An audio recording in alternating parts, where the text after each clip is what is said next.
O corredor do segundo andar da Mansão Siqueira, no bairro do Morumbi, estava mergulhado numa penumbra calculada. As pesadas cortinas de veludo bloqueavam a luz do sol de uma terça-feira que deveria ser apenas mais um dia de luto. O ar cheirava a cera de abelha usada no assoalho de ipê, misturado com o perfume floral, adocicado e enjoativo de Carmen. Ela estava parada, exatamente no centro do corredor, com os braços cruzados sobre o peito, vestindo um robe de seda preta que custava mais do que o salário anual de um dos motoristas da minha transportadora. Atrás dela, erguia-se a porta dupla de mogno maciço do escritório particular do meu pai.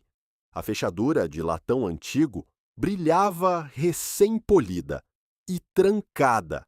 "Você não vai entrar aí, Fernando?"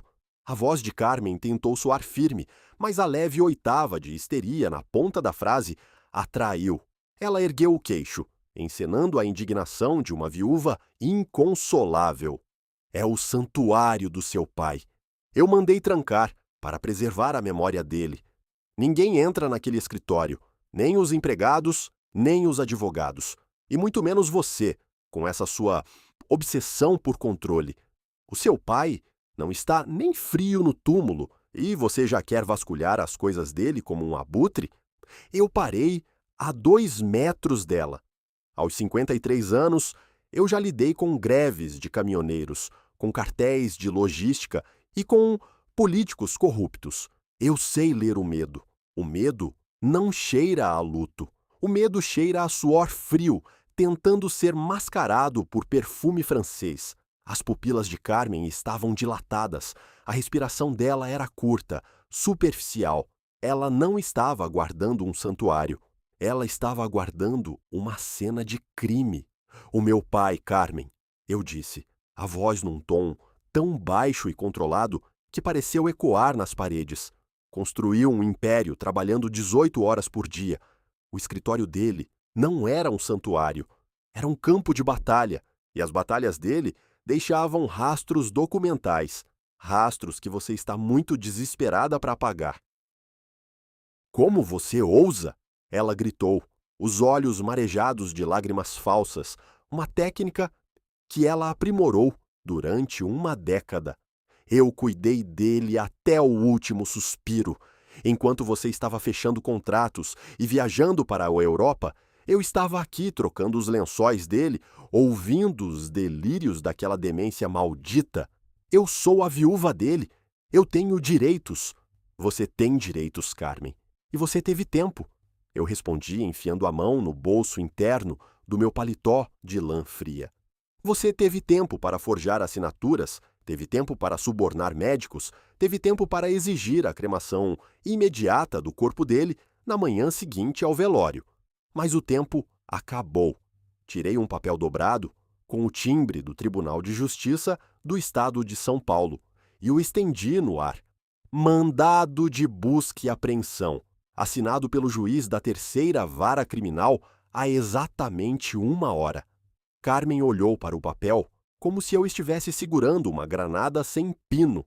A cor sumiu do rosto dela, deixando apenas a maquiagem pálida e irreal. Dei um passo para o lado, liberando a visão da escadaria principal. 3 investigadores do DEIC, Departamento Estadual de Investigações Criminais, vestindo ternos escuros e segurando kits de arrombamento tático, subiam os degraus em silêncio absoluto. Atrás deles, Carlos, o meu chefe de inteligência corporativa, carregava uma maleta prateada com equipamento de perícia digital. "Você achou que estava lidando com um herdeiro mimado e cego, Carmen?" sussurrei, enquanto os policiais assumiam as posições ao redor da porta de mogno. "Você esqueceu que eu fui criado pelo mesmo lobo que você achou que podia domesticar e abater em silêncio. Abra a porta, ou eles vão transformá-la em lenha." Para entender como o luto por um patriarca bilionário se transformou numa operação policial dentro da própria casa, é preciso retroceder 8 meses, até o momento em que o veneno começou a circular pelas veias do Império Siqueira. O meu pai Vicente Siqueira não era um homem comum. Ele era uma força da natureza. Nascido na miséria do interior paulista, ele comprou um caminhão, usado aos 20 anos, e, aos 70, comandava uma frota de 3.000 carretas. Ele era duro, pragmático e implacável. Foi ele quem me ensinou a ler contratos não pelo que estava escrito, mas pelo que estava oculto nas entrelinhas. Quando a minha mãe faleceu de causas naturais, há 15 anos, o meu pai sofreu um baque profundo. O lobo envelheceu. A solidão do topo é fria, e homens poderosos muitas vezes buscam o calor em fogueiras perigosas. 10 anos atrás, ele conheceu Carmen. Ela era 35 anos mais nova que ele, uma mulher de uma beleza felina, cirurgicamente aprimorada, com um passado nebuloso, como marchande de arte de galerias falidas. Quando eles se casaram, em comunhão parcial de bens, eu não me opus frontalmente. O meu pai tinha o direito de ser feliz, ou pelo menos de comprar a ilusão da felicidade. Eu mantive a distância tática, assumi a presidência da Siqueira Logística, deixei que ele aproveitasse a aposentadoria e limitei o meu contato com Carmen a jantares cordiais e vazios. Durante anos, ela pareceu inofensiva.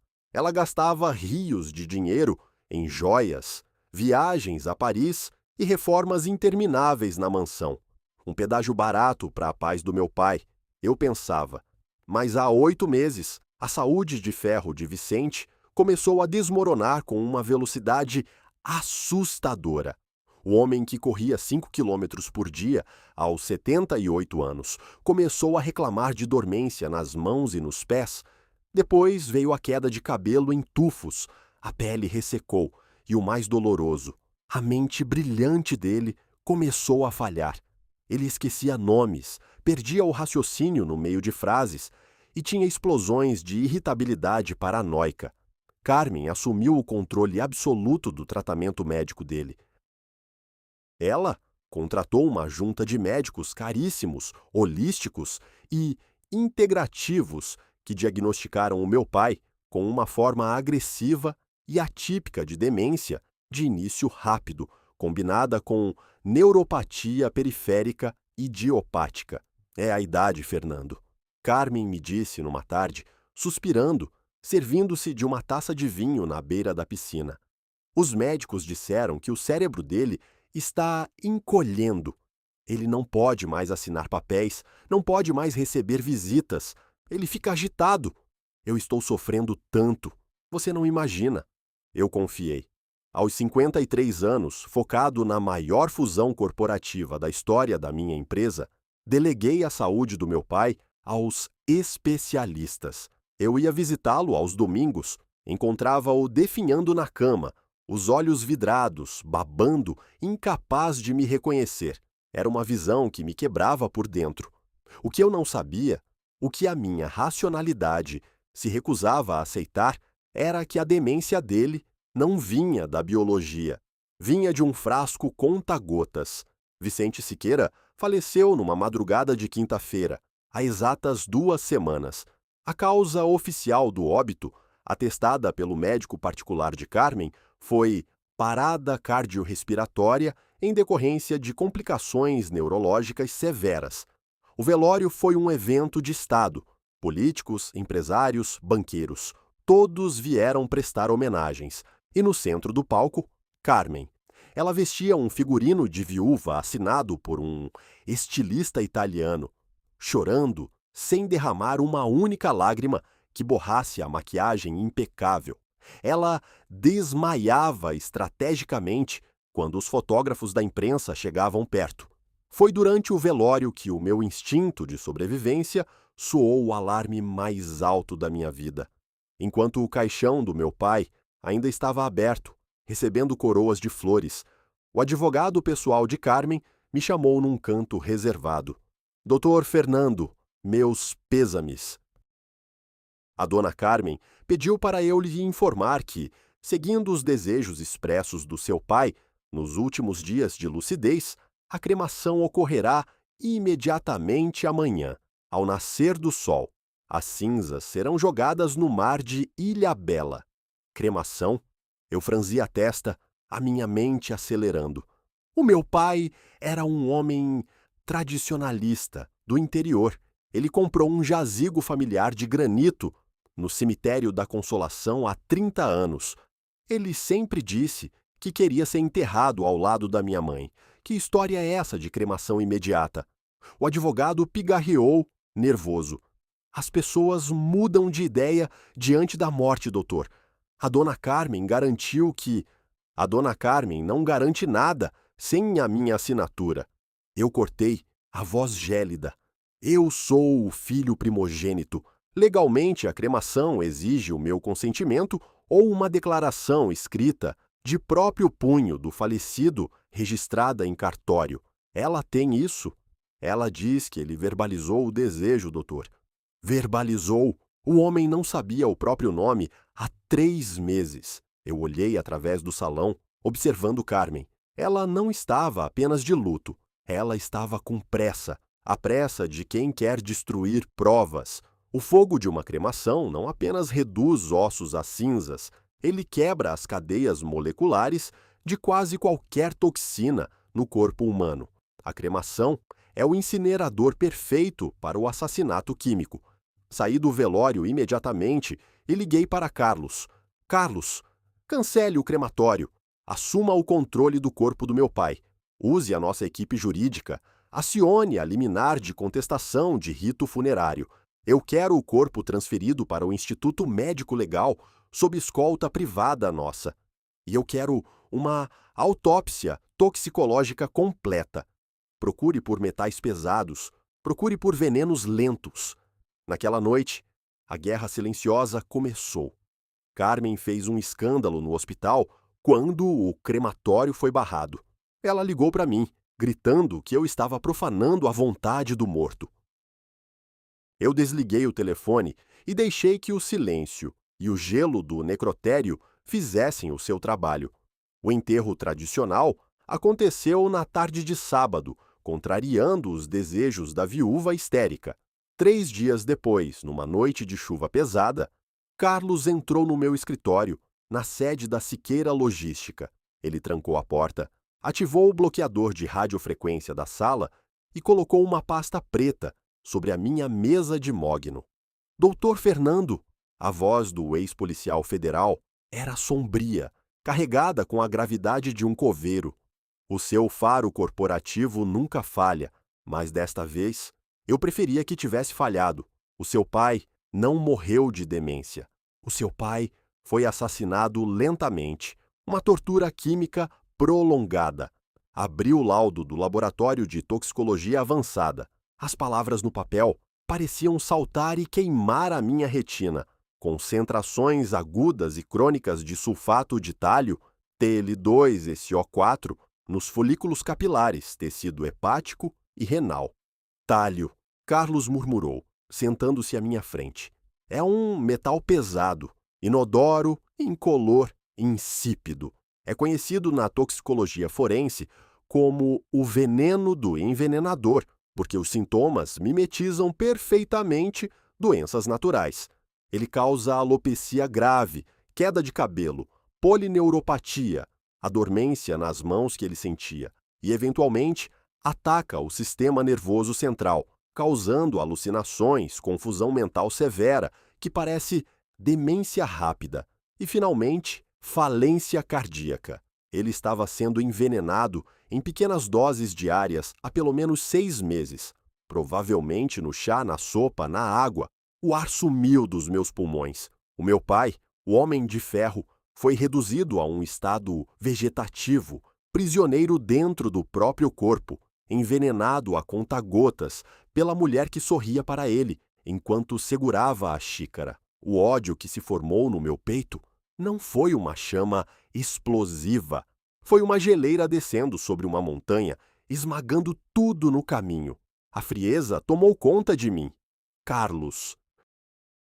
Por que ela esperou tanto? Por que matá-lo devagar em 6 meses e não com uma dose letal rápida de uma vez? Essa é a questão principal, chefe. Se ele morresse de repente de um ataque cardíaco, seria suspeito. Matando aos poucos, ela construiu o álibi perfeito da doença degenerativa. Os médicos particulares dela assinaram o atestado sem pestanejar. Mas há outro motivo. Ela precisava de tempo, tempo para que ele perdesse a sanidade publicamente, para justificar o que ela faria com os documentos dele. Na manhã seguinte, a resposta para o tempo chegou. Fui intimado a comparecer ao escritório do advogado da família para a leitura de um testamento vital e aditivo de última vontade, supostamente assinado por Vicente Siqueira há 4 meses. Sentei-me na cadeira de couro do escritório jurídico. Carmen estava lá, de preto, segurando um lenço. O advogado leu o documento. Era uma falsificação psicológica brilhante. O documento alegava que, sentindo a saúde declinar, Vicente Siqueira transferia 80% do patrimônio líquido pessoal dele, dinheiro em contas, imóveis de luxo, obras de arte e o equivalente a 500 milhões em debêntures, diretamente para Carmen, a mulher que o amparou na sua hora mais sombria. A mim, ele deixava o controle operacional da transportadora, algo que ela sabia não poder gerenciar. A cereja do bolo, o testamento tinha as assinaturas de 2 testemunhas, funcionários do hospital particular indicados por ela, e reconhecimento de firma. É uma fraude primária, eu disse ao advogado, sem me alterar. O meu pai estava medicado com opiáceos e alucinando há 4 meses. Ele não tinha capacidade civil para assinar a compra de um pão, muito menos a transferência de R$500 milhão. O documento possui fé pública, Fernando. Carmen interveio, a voz destilando um veneno que agora eu sabia ser literal. O juiz vai homologar. Você não precisa se preocupar. Você ficou com os seus caminhões sujos de graxa. Eu fico com a segurança que ele me prometeu. Eu levantei-me. A sua segurança é uma ilusão de ótica, Carmen. Documentos falsificados não resistem à perícia grafotécnica. E testamentos não resistem ao fato de que herdeiros que assassinam o testador perdem a indignidade sucessória. Ela arregalou os olhos. O que você quer dizer com assassinato? Você está louco? Eu não respondi. Saí do escritório. Eu sabia que não bastava o laudo do talho para prendê-la imediatamente. Ela diria que algum empregado colocou o veneno, que foi erro médico, ou que o próprio Vicente, deprimido, se envenenou. O talho era a arma, mas eu precisava da ligação com o assassino. Eu precisava do cérebro da operação. E eu sabia exatamente onde o cérebro dela havia escondido as provas. A mansão Siqueira. Mais especificamente, o escritório do meu pai. Durante a semana do luto, Carlos monitorou a mansão através das câmeras externas. Carmen estava obcecada com a segurança do 2º andar. Ela demitiu as 2 faxineiras antigas e, mais importante, ela mandou trocar a fechadura da pesada porta de mogno do escritório de Vicente, trancando a sala e guardando a única chave num cordão no pescoço. Por que trancar um escritório vazio? A resposta era a psicologia do criminoso ganancioso. O meu pai era um homem paranoico com segurança. Atrás da enorme pintura a óleo que retratava o primeiro caminhão, Scania, que ele comprou nos anos 70, havia um cofre. Não um cofre digital, moderno, mas um cofre mecânico antigo, pesado, encravado na alvenaria, blindado contra incêndios e explosões. A combinação era conhecida apenas por mim e pelo meu pai. Não estava escrita em lugar nenhum. Eram as coordenadas geográficas de um vilarejo no interior da Itália, terra do meu avô. Carmen certamente sabia do cofre. Ela vivia revirando a casa. Ela provavelmente deduziu que a versão original do testamento, onde ele me deixava 100% dos bens e a ela apenas uma pensão vitalícia modesta, estava lá dentro. Mas sem a combinação, ela não podia abri-lo, sem usar explosivos ou maçaricos pesados, o que chamaria a atenção de todos os vizinhos. e ela certamente usou o escritório dele como base de operações para forjar os documentos e esconder os frascos de talho, acreditando que aquele cômodo estaria livre da minha intrusão. Ela trancou a sala com a desculpa de santuário, porque ela havia contratado um arrombador profissional do submundo para abrir o cofre secretamente na próxima madrugada. A inteligência de Carlos interceptou mensagens dela no Telegram, através de um rastreador de sinal que instalamos perto da mansão, combinando o pagamento de R$ 100.000 em Bitcoin para um serralheiro cirúrgico. Ela queria limpar as provas e destruir o testamento original antes do juiz homologar a fraude dela. Ela estava correndo contra o tempo, mas o relógio dela estava atrasado. O meu já estava disparando, e assim, o eixo temporal retorna ao momento exato no corredor da mansão, diante da porta de Mogno. A respiração de Carmen estava descompassada. O olhar dela saltava do mandado de busca nas minhas mãos para os distintivos dos policiais civis armados ao meu lado. "Isso é abuso de autoridade!" ela gritou, a voz esganiçada ecoando pela escadaria, perdendo a máscara de viúva dócil. "Eu vou ligar para os meus advogados. Vocês não podem invadir a casa da viúva sem provas. Isso é assédio moral."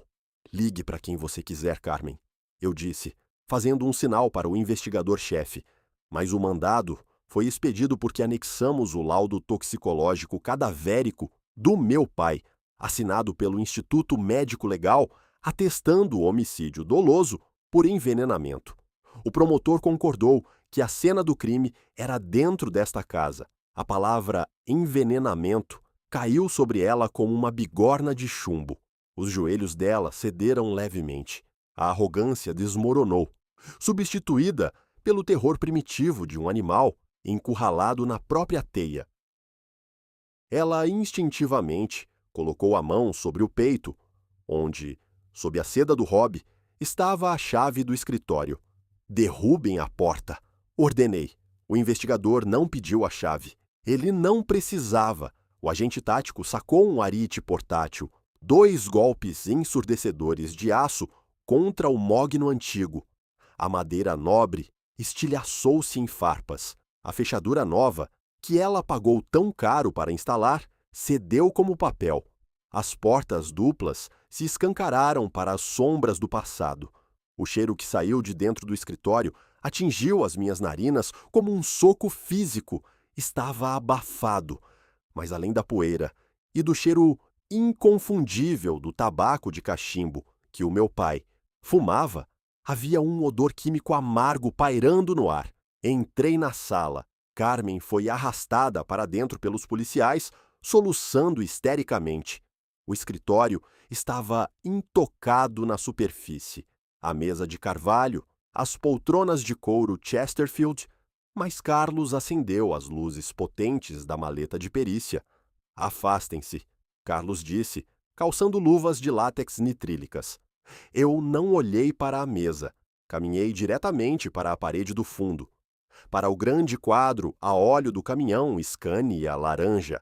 Com as 2 mãos, agarrei a moldura pesada e a puxei. O quadro girou sobre dobradiças ocultas, revelando a parede de aço fosco do cofre encravado na alvenaria. Carmen, ao ver o cofre, soltou um gemido de desespero abafado. Ela sabia que a derrota estava ali. "Doutor Fernando", o investigador perguntou, "precisamos de um especialista em cofres para abrir isso? Vai demorar horas." "Não, oficial", eu respondi, posicionando-me em frente ao disco de combinação de latão. "Eu tenho as chaves do reino na minha cabeça. A senha é o sangue." Girei o disco. 4 giros para a direita. 45. 3 para a esquerda. 12. 2 para a direita. 08. 1 para a esquerda. 22. A maçaneta pesada fez um claque metálico, denso como o som do cofre de um banco central sendo destrancado. Puxei a porta de aço de 300 quilos. Ela se abriu silenciosamente. O interior do cofre estava escuro, iluminado apenas pela lanterna dos policiais. Carlos posicionou a luz tática lá dentro. A primeira coisa que vi não foi dinheiro, foi o testamento original. A pasta de couro azul com o brasão da família, intocada. Peguei-a e entreguei ao investigador. Aqui está o documento que prova que a doação forjada dela é falsa. Meu pai me deixava a totalidade das cotas com direito a voto e revogava qualquer doação prévia a terceiros. Mas Carlos, usando uma pinça de evidências, apontou para o fundo da prateleira de aço. Ali, chefe, atrás dos arquivos. O que é aquilo? Escondido na sombra, havia uma caixa de sapatos comum, de papelão. Não pertencia ao meu pai. Ele nunca guardaria papelão num cofre blindado. Carmen tentou avançar, gritando, mas a policial feminina a segurou com força, torcendo-lhe o braço. Não toquem! É coisa minha, é particular. Carlos puxou a caixa. Abriu a tampa cuidadosamente. O silêncio na sala tornou-se asfixiante. A respiração de todos parou. Dentro da caixa de sapatos repousavam 5 frascos de vidro âmbar com conta-gotas, rótulos industriais arrancados pela metade, mas a inscrição química ainda era legível no vidro. Sulfato de talho. Tele2. SO4.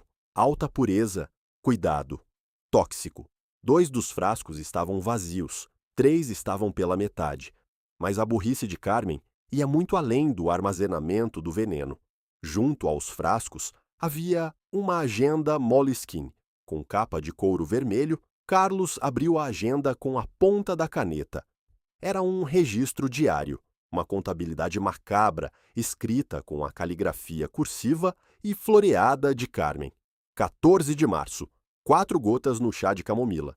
Vicente dormiu a tarde toda. 22 de abril. 6 gotas na sopa. Reclamou de dor nas pernas à noite. Caiu o cabelo no travesseiro. O médico idiota disse que é estresse. 5 de junho. Aumentei a dose. 10 gotas na água. Ele não reconheceu o motorista hoje. Perfeito. O advogado disse que já posso levar a minuta da doação de bens. 12 de agosto. Fernando está desconfiado. Preciso acelerar. 15 gotas. Coração dele está fraco. Se ele morrer logo, a cremação limpa os rastros. O inspetor da Polícia Civil olhou para a agenda e depois para Carmen. O rosto do policial estava tomado pela repulsa absoluta. Ela estava documentando a evolução da tortura, Dr. Fernando. Carlos disse, fechando a agenda e colocando-a no saco plástico de evidências. Ela anotava as doses para ter controle da doença dele. Ela guardou o veneno e o diário aqui dentro porque ela descobriu que o meu pai, já sentindo a mente falhar e com medo do que estava acontecendo com ele, mantinha o cofre aberto durante o dia para olhar os documentos antigos. Eu completei a dedução lógica, olhando para a mulher encolhida no chão. Ela viu o cofre aberto. Quando ele desmaiou pelo efeito do veneno, ela escondeu a caixa aqui dentro num lugar onde os empregados e os médicos nunca achariam. Mas ela não sabia a senha.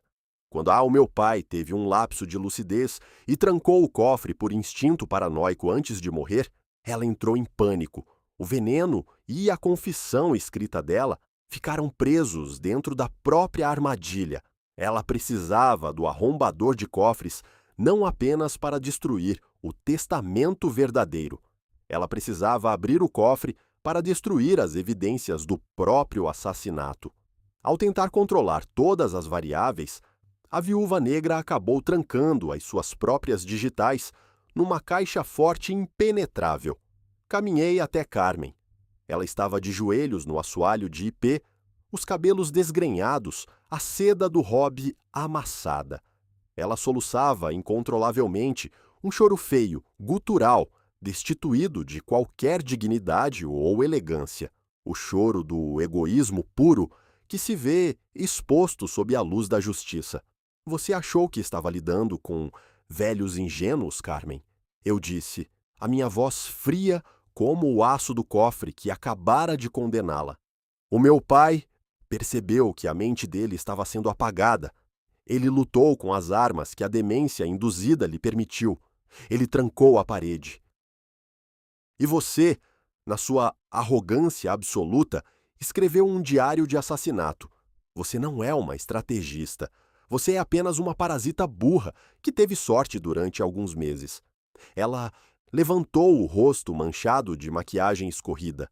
Fernando, por favor, eu não queria. Ele estava me sufocando. Ele disse que ia me deixar sem nada, que ia te dar o controle total de tudo antes de morrer. Eu perdi 10 anos da minha vida cuidando daquele velho nojento. Eu merecia a herança. Era o meu pagamento. A confissão explícita, vomitando na frente de 3 investigadores do DEIC. O inspetor não esperou mais um segundo. Carmen Lúcia Viana Siqueira. A voz do policial civil ecoou pelo escritório, tirando as algemas do cinto. A senhora está presa em flagrante delito, suportada por mandado preventivo baseado em provas periciais pela autoria de homicídio triplamente qualificado por motivo torpe, emprego de veneno e impossibilidade de defesa da vítima, além de falsidade ideológica e estelionato continuado. O seu teatro acaba hoje. Os policiais agarraram a viúva pelos braços, a violência mecânica das algemas, fechando nos pulsos finos que ostentavam uma pulseira Cartier, foi brutal e satisfatória. Ela gritava e chutava, chamando-me de demônio, dizendo que a culpa era da avareza do meu pai.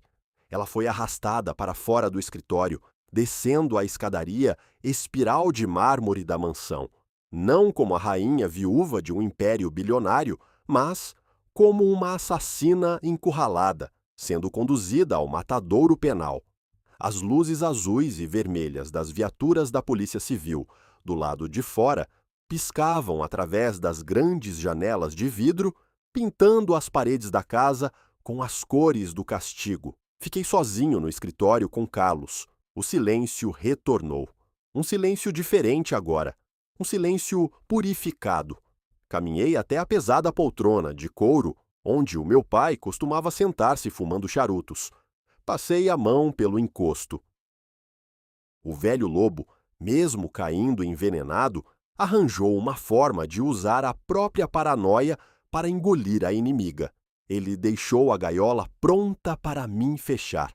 Carlos, eu disse, olhando para o quadro do caminhão Scania, que agora estava aberto, mostrando a garganta de aço do cofre. Limpe tudo com a equipe jurídica. Eu quero que as contas dela, do Brasil às Bahamas, sejam congeladas em 3 horas. Eu quero que a mídia receba o vazamento do diário dela amanhã de manhã. Eu quero destruir a reputação dela antes mesmo do promotor ler as alegações finais. A sociedade precisa saber que quem ataca o nome Siqueira não morre de velhice, morre na lama. Considere feito, chefe. Carlos assentiu com respeito absoluto. O império está limpo, e a memória do seu pai está vingada. Hoje, 18 meses se passaram desde a manhã do arrombamento no Morumbi. A justiça, quando alimentada com provas científicas irrefutáveis e réus confessos presos num diário escrito à mão, atua como uma guilhotina implacável. O Tribunal do Júri de São Paulo levou menos de 2 dias para dar o veredito. Os advogados criminalistas caríssimos que Carmen tentou contratar desistiram da defesa quando as contas dela foram congeladas preventivamente pelo juiz, alegando que eram fundos provenientes de estelionato e homicídio. Sem os milhões do meu pai para pagar por manobras protelatórias, ela foi atirada às garras dos defensores públicos ou de escritórios menores. Carmen foi condenada a 30 anos de prisão em regime fechado, a pena máxima permitida no Brasil na prática, considerando os agravantes: veneno, tortura lenta, motivo fútil e idade da vítima superior a 60 anos. O documento forjado de doação de bens foi anulado sumariamente. O juiz declarou-a indigna da sucessão, varrendo o nome dela do atestado de óbito e do testamento original. A viúva da alta sociedade, que frequentava leilões de arte e desfiles em Milão, hoje veste o uniforme bege da penitenciária feminina da capital. O cabelo dela, sempre impecável, perdeu o brilho, cortado à altura das orelhas por exigência do sistema prisional. A arrogância dela apodrece a cada inspeção diária na cela minúscula que ela divide com assaltantes. O império da Siqueira Logística cresceu ainda mais sob o meu controle absoluto e solitário.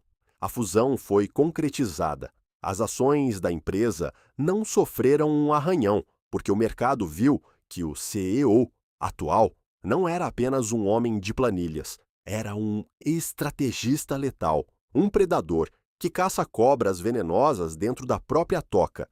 A mensagem foi entendida na Faria Lima.